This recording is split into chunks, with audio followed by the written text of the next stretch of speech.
கேடி வாத்தியார் சட்டமன்ற உறுப்பினர் ஆகிறார். செஞ்சி ராமச்சந்திரன் அமைச்சர் அந்த மாவட்டமே கொண்டாடுது. அறிவிக்கப்படுகிறது யாருடைய பேரு? பொன்முடி சுகாதாரத்துறை அமைச்சர் அறிவிக்கிறார். உடையார அமைச்சராகிறார். இப்படி பல துரோகங்கள். எனக்கு பின்னாடி ஸ்டாலினுக்கு உறுதுணையாக இருக்கக்கூடிய தளபதிக்கு பின்னாடி நீங்க நிற்கக்கூடிய தளபதிகள்ல ஒருவராக தன்னுடைய குடும்பத்தை காப்பாற்றுவார்னு பொன்முடியாய் உருவாக்கியவர் கருணாநிதி தான். அண்ணன் தம்பி சண்டைய தெருவுக்கு கொண்டு வந்தவர் யாரு? பொன்முடி. முதலமைச்சர் ஸ்டாலினால் இவரை கட்டுப்படுத்த முடியும். கனிமொழிக்கு எதிராக மாறுகிறார். வாய்ப்பு எதிர்பார்த்து கொண்டே இருந்தது. கஸ்தூரிக்கு ஒரு நியாயம், பொன்முடிக்கு ஒரு நியாயமா? நெற்றிக்கர் திறந்தாலும் குற்றமே, ஜெயிலுக்கு போ, களி தின்னு. மக்கள் மன்றத்துக்கு வந்தா தலை வணங்கியே தீரணும்.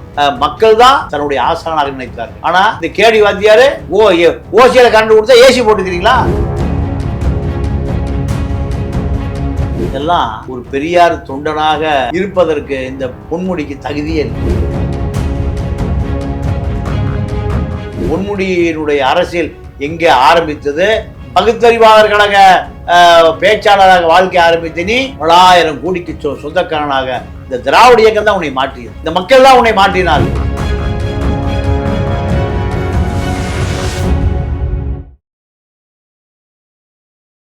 உங்கள் லெஜண்ட் சரோனாவில் அக்ஷய திருதியை முன்னிட்டு தங்க நகைகளுக்கு பவுனுக்கு ரூபாய் 2000 தள்ளுபடி. ஏப்ரல் 22 முதல் மே 4 வரை. The legend new Saravana stores பிரம்மாண்டமாய் பாடி.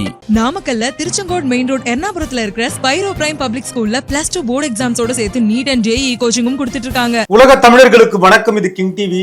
இன்றைக்கு நம்மோடு சிறப்பு நேர்காணலில் இணைந்திருப்பவர் மூத்த பத்திரிகையாளர் திரு தமிழா பாண்டியன் அவர்கள். ஐயா வணக்கம். வணக்கம். அமைச்சரவை மாற்றத்திலிருந்து திரு பொன்முடி அவர்கள் நீக்கப்பட்டிருக்கிறார். இன்றைக்கு தான் அவர் இப்படியே கடந்த காலங்களில் அவருடைய செயல்பாடுகள் எப்படியா இருந்திருக்கு? ஆரம்ப காலங்களில் இல்லை, ஆரம்ப காலத்தில் திமுகவினுடைய திராவிட கழகத்தினுடைய முழு அனுதாபியாக இருந்தார். கலைஞர் உயிரோடு இருக்கிற வரை இந்த அதிகார திமிர், ஆணவம், இந்த குணங்கள் அவரிடம் அடக்கி வைக்கப்பட்டது.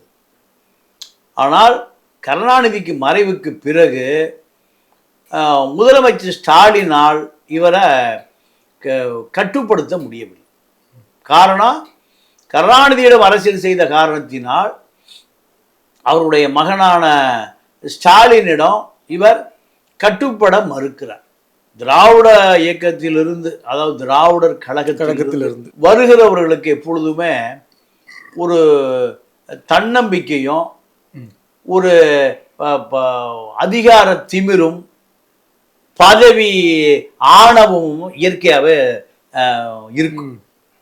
ஆனால் இது திராவிடர் இயக்கத்தில் இருந்தால் இருக்க வேண்டிய தகுதி. அது திராவிட இயக்கத்தில் இது இருக்க வேண்டிய தகுதி.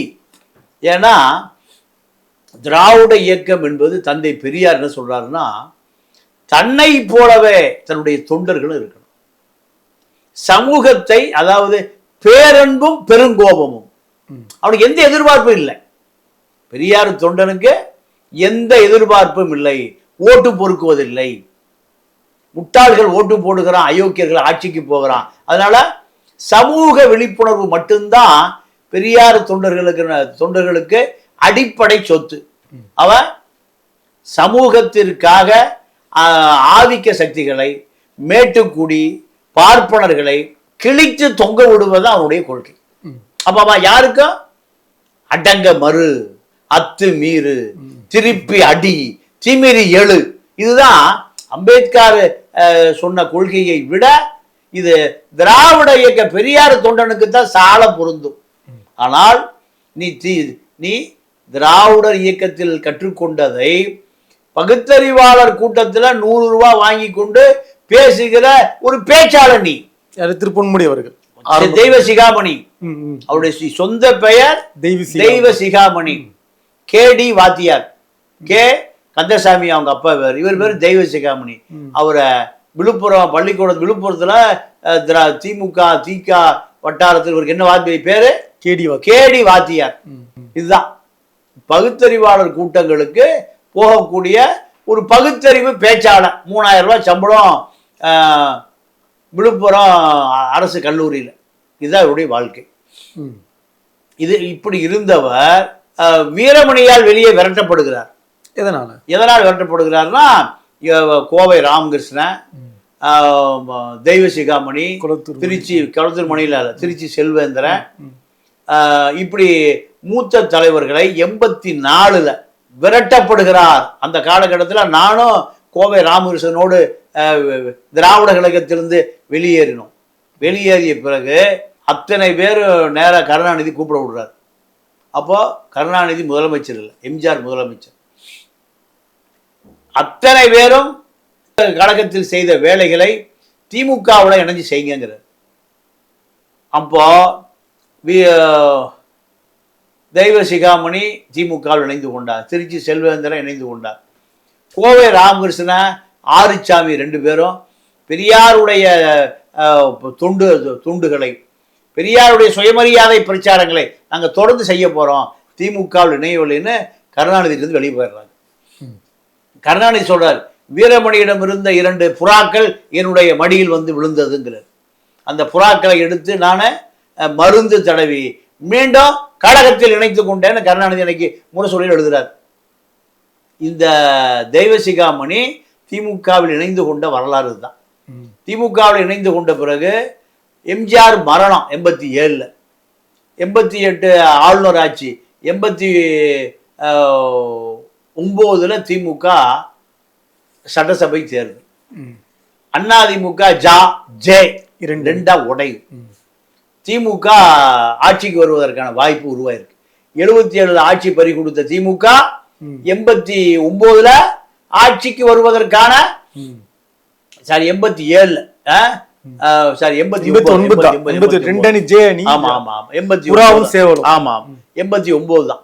அப்போ 89ல் ஆட்சிக்கு வருவதற்கான வாய்ப்பு இருந்தோனையும் திமுக சட்டமன்ற உறுப்பினருக்கு அத்தனை பேரும் படையெடுக்கிற அறிவாலயத்துக்கு. அப்படி அறிவாலயத்துக்கு படையெடுத்த கும்பல்ல இந்த வாத்தியாரும் ஒருத்தர், இந்த கேடி வாத்தியார். அப்போ முன்னாள் எம்எல்ஏ அங்க வன்னியரும் உடையாரும் தான் அரசியல திமுகவில். ஆமா, திமுகவில். அப்போ கோபால்னு ஒரு நகர செயலாளர் இருந்தார், மாபெரும் நகர செயலாளர். நீங்க ஒரு பெரிய விஷயம் என்னன்னா, அதிமுகவுக்கு தமிழ்நாடு முழுக்க மிகப்பெரிய வெற்றி. ஆனா வன்னியர் பெல்ட்ல செஞ்சி ராமச்சந்திரன், நெல்லிக்குப்ப கிருஷ்ணமூர்த்தி, மதுராந்த ஆறுமுகம், வீரபாண்டி ஆறுமுகம், இப்படி இந்த வன்னியர் சமூக மக்கள் வசிக்கக்கூடிய பகுதிக்குள்ளதான் அதிமுக ஊடுருவே முடியும். திமுகவை கட்டி காப்பாற்றியவர்கள் யாரு? இந்த வன்னியர் லீடர்கள், திராவிட இயக்க லீடர்கள். எல்லாம் வன்னியர் ராமதாஸ் வந்து மாறி போயிட்டாங்க. அப்போ இவர்களை கட்டுப்படுத்தவே முடியாது, கருணாநிதியால கூட கட்டுப்படுத்த முடியாது. செஞ்சி ராமச்சந்திரன், மதுராந்த ஆறுமுகம், வீரபாண்டி ஆறுமுகம், நெல்லிக்குப்பம் கிருஷ்ணமூர்த்தி, படித்தவர்கள், பெரிய ஜாபகம், மக்கள் பட்டையா இவருக்கு பின்னாடி நிற்பான். எம்ஜிஆர் பின்னாடி கூட்டமே இல்லை. அப்போ இந்த கேடி வாத்தியாரும் வந்து சீட்டு கேட்குறாரு. சீட்டு கேட்டு தயாநிதி, அவரு அங்க முன்னாள் எம்எல்ஏ, பழனியப்பன் அவரு ஒரு பெரிய தலைவர், இவர் வன்னியர், அவரு உடையார். இவருக்கு சீட்டு கொடுத்தா அவரு வேலை செய்ய மாட்டார், அவருக்கு வேலை கொடுத்தா இவர் வேலை, இப்படி ஒரு சண்டை வருது 2 பேருக்கும். அப்போ இதே காலகட்டத்தில் சாமி கண்ணு நாட்டார்னு ஒரு மீனவர் ஃபிஷர்மேன், அவரு கருணாநிதிக்கு நெருக்கமான நண்பர். எப்படி நெருக்கமானா, எமர்ஜென்சி பீரியட்ல கருணாநிதி வீட்டுக்கு வந்து மளிகை சாமான் வாங்கி போட்டுட்டு வீட்டுக்கு செலவுக்கு பணம் கொடுத்துட்டு வரக்கூடிய அளவுக்கு நண்பர் அவர். இதெல்லாம் திமுகவுடைய சொத்து, திராவிட இயக்கத்தினுடைய சொத்து. அத்தனை பேர் இந்த ரத்தத்தை கொடுத்து இந்த இயக்கத்தை காப்பாத்தினான். இந்த காலகட்டத்தில் பொன்முடி சீட்டு கேட்கிறாரு. விழுப்புரம் மட்டும் தள்ளி வச்சுட்டு மற்ற நேர்காணல் நடக்குது அறிவாலயத்தில், மற்ற பகுதியில் நேர்காணல் நடக்கிற பொழுது இந்த விழுப்புரம் சண்டை ஓயல. அப்போ தயாநிதிக்கு சீட்டு கிடையாது, பழனியப்பனுக்கு சீட்டு கிடையாது. பழனியப்பன் கருணாநிதி விழுப்புரத்தை தாண்டி திருநெல்வேலிக்கு போறாருன்னா, எப்பா பள்ளிப்பா நான் இன்னைக்கு திருநெல்வேலி போறப்பான்னா, விழுப்புரம் ரயில்வே ஸ்டேஷன் பக்கத்தில் பழனி அப்பனுடைய வீடு, பெரிய டிஃபன் கேரியர், எறா புறா சுறா ஊர்வன பரப்பன நடப்பன எல்லா இதில் வந்துடும், டிஃபன் கேரியர் வந்துடும் ரயில்வே ஸ்டேஷன். இப்படித்தான் அன்னைக்கு கழகம் வளர்ந்த வரலாறு. 2 பேருக்கு சீட்டு இல்லைப்பா, சாமிக்கர் நாடாக்கு சீட்டு கொடுத்தலாம். சாமிக்கர் நாடை எனக்கு சீட்டு வேண்டாங்க, நான் ஃபிஷர்மேன். அங்கே வன்னியரும் உடையாரும் தான் பெரிய கம்யூனிட்டி, ஏன்னா தோக்கடிச்சிருவாங்க, வேண்டாங்கிறாரு. இல்லையா நீ நின்னா தீரணுமையா. அப்போ இந்த வாத்தியார் சீல்லையே இல்லை. யாரு கேடி வாத்தியார்? எவ்வளோ செலவு பண்ணுவேன்? 2 லட்சம் ரூபா சார். 2 லட்சமா? ஏயா 50 லட்சம் செலவு பண்றதுக்கெல்லாம் கீ குட்டி நிற்கிறான். பேராசிரியர் பெருந்தொகை சொல்றாரு. பேராசிரியர் யோ வாத்தியா, நானும் வாத்தியா நீ வாத்தியா, போய் பள்ளிக்கூடத்துக்கு போய் சொல்லி குடியா, நீ எல்லாம் எம்எல்ஏ போயா. யார் சொல்றான்? பேராசிரியர் அன்பழகன். அப்போ அந்த வாத்தியாருக்கு வழியே இல்லாம ஊருக்கு போற கிளம்பி நிற்கிறார். வரவன் பூரா எல்லாம் ஒரு பஸ்ல லாரியில் ஆளை கூட்டு வந்திருக்கான். வாத்தியார் மட்டும்தான் பஸ் ஏறி வந்திருக்காரு, ஒரு 5 பேரை கூட்டிட்டு. அப்போ அறிவாலயத்துல சாமிக்கண்ணு நாட்டார் காலில் நீட்டி விழுகிறார். அறிவாலயத்தில் அன்னைக்கு சீட்டு கேட்டு அத்தனை பேரும் பார்க்கலாம், நீங்க தான் எனக்கு வாழ்க்கை கொடுக்கணும், நீங்க தான் எனக்கு ஒரு வாய்ப்பை கொடுக்கணும். நீங்க சொன்னா தலைவர் கேட்பாரு, எந்திரியா எந்திரியா வாத்தியா, நீ உழுக்கூடாது எந்திரியா. அப்படியே கையோட கூட்டிட்டு போறாரு. கூட்டிட்டு போய் அண்ணன் இவருக்கு சீட்டை கொடுங்க, நான் ஜெயிக்க வைக்கிறேன். இந்த வாத்தியாருக்கு சீட்டை கொடுங்க, நான் ஜெயிக்க வைக்கிறேன். இப்படித்தான் இந்த கேடி வாத்தியார் சட்டமன்ற உறுப்பினர் ஆகிறார். ஆன பிறகு செஞ்சி ராமச்சந்திரன் அமைச்சர் அந்த மாவட்டமே கொண்டாடுது. செஞ்சி ராமச்சந்திர அமைச்சர் ஒரு மாவட்டமே கொண்டாடு. செஞ்சி ராமச்சந்திர சீனியர். நீங்க ஆர்டிஓ வந்துட்டார் வீட்டுக்கு, தலைவரை நீங்க அமைச்சராயிருவீங்க, வாழ்த்து சொல்லிட்டு போனாலும் மாலை போடுறாரு. அறிவிக்கப்படுகிறது யாருடைய பேரு? பொன்முடி சுகாதாரத்துறை அமைச்சர்னு அறிவிக்கிறாங்க. ஒரு வாரம் செஞ்சி ராமச்சந்திரன் வீட்டை போட்டு வெளியே வரல. காரணம், வன்னியர் அரசியல வலிமையாகி விடக்கூடாது என்பதற்காக நீங்க கருணாநிதி யார் பண்றாரு? உடையார அமைச்சராக்குறாரு. இப்படி பல துரோகங்கள். இதுலதான் இவரு அமைச்சர் கருணாநிதி குடும்பத்தோட எப்படி நெருங்குறாருன்னா, மூகா முத்துவுடைய மகள் கருணாநிதியுடைய பெயர்த்தி கடலூர்ல சன் சில்க் ஷாம்புன்னு ஒரு ஷாம்பு வந்து அந்த குடும்பத்துக்கு கட்டி கொடுக்குறாங்க. நிறை மாத கர்ப்பிணி, கடலூர்ல மருத்துவமனையில அனுமதி. இவர் சுகாதாரத்துறை அமைச்சரும் விஷாலாட்சி பொன்முடியும் பார்க்க போறாங்க. மருத்துவர் கையை உதறிட்டார். தாயும் சேயும் உடனே சென்னை கொண்டு போயிருங்க, ஏன்னா குழந்தை உள்ள பிறண்டுருச்சு. உடனடியாக பொன்முடி என்ன பண்றாரு, அந்த சைரன் வச்ச கார்ல முன்னாடி உட்கார்ந்துட்டு விஷாலாட்சி மடியில கருணாநிதி பெயர்த்தி படுக்க வச்சு அமைச்சர் போகிற அத்தனை பந்தோபஸ்தோட 2.5 மணி நேரத்துல எங்க போறாரு? சென்னை போறாரு. கான்வாயில வந்துட்டாரு. கருணாநிதி குடும்பமே மருத்துவமனையில் நிக்குது. டாக்டர் சொல்றாரு, ஒரு 10 நிமிஷம் தாமதித்திருந்தால் தாய் காப்பாத்திருக்க முடியாதுங்கிறார். அப்போ தயாளம்மா ஒடியாந்து கட்டி பிடிச்சிக்குது, யாரு காப்பாத்திட்ட. இப்படித்தான் எங்க நெருங்குறாரு? குடும்பத்தோடு நெருங்கிய பிறகு கருணாநிதி குடும்பத்தை உறுப்பினர்கள ஒருவராக மாறிவிட்டார். இதுதான் இவர் அரசியல்ல உச்சம் தொட்ட வரலாறு. இப்போ கருணாநிதி என்ன நினைக்கிறாருன்னா, தனக்கு பின்னாடி ஸ்டாலினுக்கு உறுதுணையாக இருக்கக்கூடிய ஒரு கட்டமைப்பை உருவாக்குறாரு. அந்த கட்டமைப்புல முதல் படை தளபதி யாரு? இந்த கேடி வாத்தியார். தளபதிக்கு பின்னாடி நிற்கக்கூடிய தளபதிகள்ல ஒருவராக தன்னுடைய குடும்பத்தை காப்பாற்றுவார்னு பொன்முடியாய் உருவாக்கியவர் கருணாநிதி தான். இந்த நட்பு எதுவரைக்கும் நீடிக்குதுன்னா, கருணாநிதி மரணத்தோடு முடிச்சு போச்சு.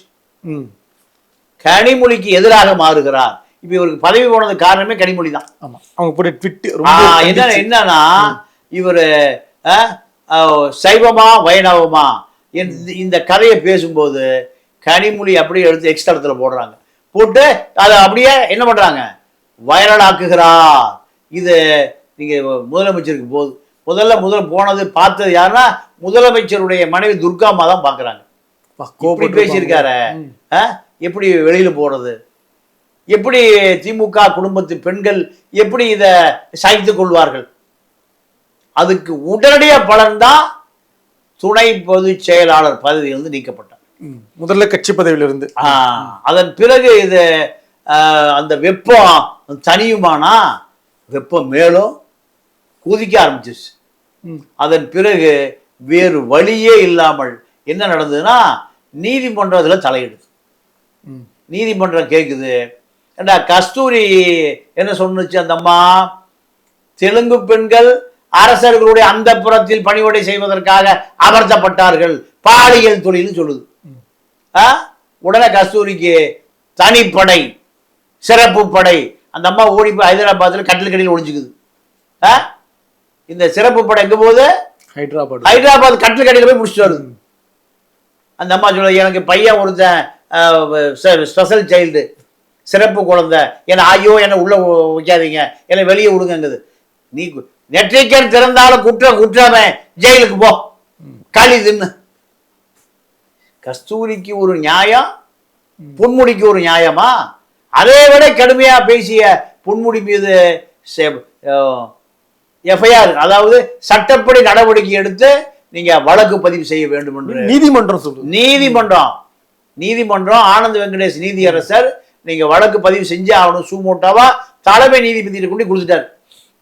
எதை புகார தலைமை நீதிபதி என்ன பண்றாரு, இதுக்கா ஏன் காவல்துறைக்கு நீங்க எஃப்ஐஆர் போட சொல்ல? காவல்துறை அவர்கள் காவல்துறை முகாந்திரமே இல்லைன்னா தள்ளி விடுது. முகாந்திரமே இல்லைன்னா தள்ளி விடுது. கஸ்தூரிக்க எங்க போய் முடிச்சுட்டு வருது? அடியில போய் முடிச்சுட்டு வருது. ஏன்னா கஸ்தூரிக்கு ஹைதராபாத் ஓடி ஒளிஞ்சு ஒரு திரைப்பட தயாரிப்பாளருடைய பண்ணை வீடு வரைக்கும் போய் பிடிச்சிட்டு வரீங்க. அந்த மாதிரி பல பண்ணை வீடுகளை மாத்து, எந்த பண்ணை வீடு இருந்தாலும் பிடிச்சிட்டு வரீங்க. பொன்முடிய ஏன் வழக்கு பதிவு செய்யல?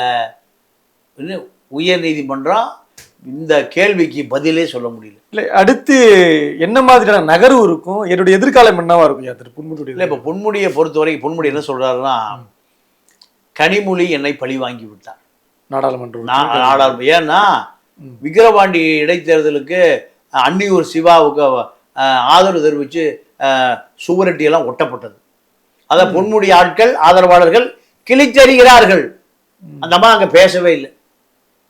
அண்ணன் தம்பி சண்டைய தெருவுக்கு கொண்டு வந்தவர் யாரு? பொன்முடி. யாருக்கு ஆதரவா? உதயநிதிக்கு ஆதரவா, ஸ்டாலினுக்கு ஆதரவா? அப்போ கனிமொழி இத வாய்ப்பு எதிர்பார்த்து கொண்டே இருந்தது. வாய்ப்பு வந்தவுடன் இந்த அம்மா தான் முதல் எக்ஸ்தலத்தில் அதை பதிவிட்டு அத்தனை சமூக வலைதளங்களிலும் அந்த அம்மாக்கு ஒரு பெரிய டீம் இருக்கு. அந்த அந்த பிரிவு உடனே தமிழ்நாடு முழுக்க 1 கோடி பேர் கொண்டு போயிடுச்சு.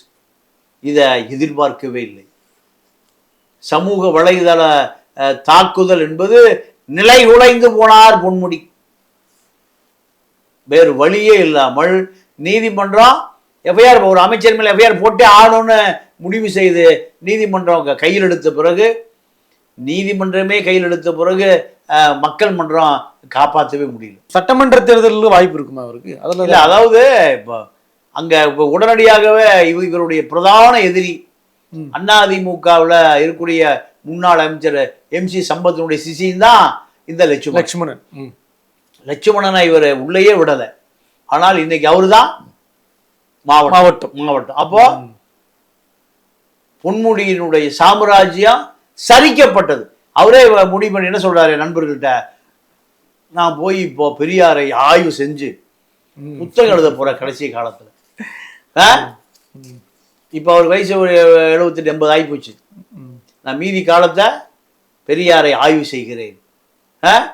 விளைமாறை ஆய்வு செய்ததுனாலதான் அவருடைய மந்திரி பதவியே போச்சு.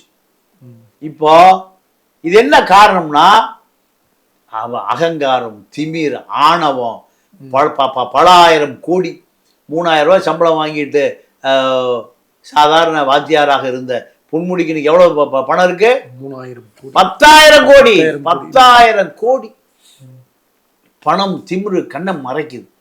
பிஜி தீவுல சொத்து, துபாயில சொத்து,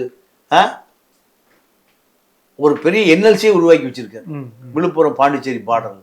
அப்ப இதெல்லாம் அளவுக்கு மீறி மக்கள் சேர வாரி இறக்கிறான். ஓசி கரண்ட் கொடுத்தா ஏசி போட்டிருப்பீங்களா?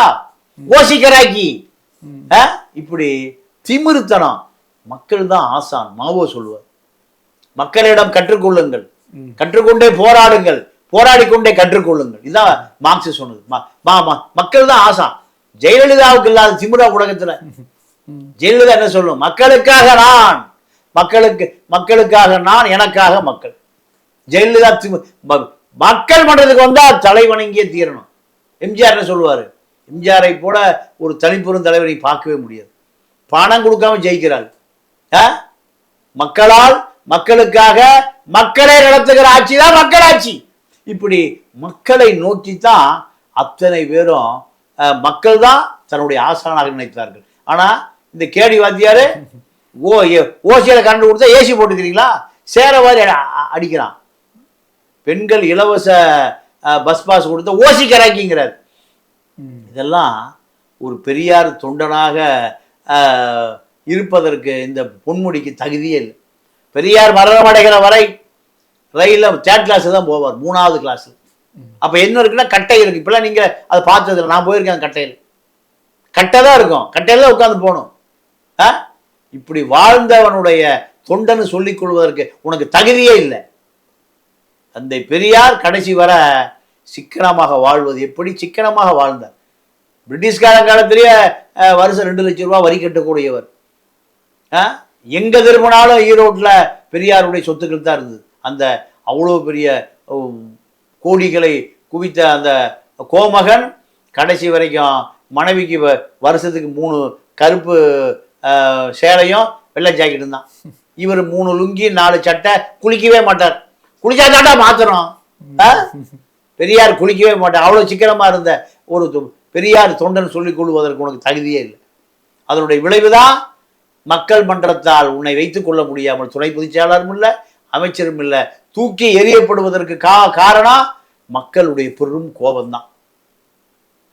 பொன்முடியினுடைய அரசியல் எங்கே ஆரம்பித்தது?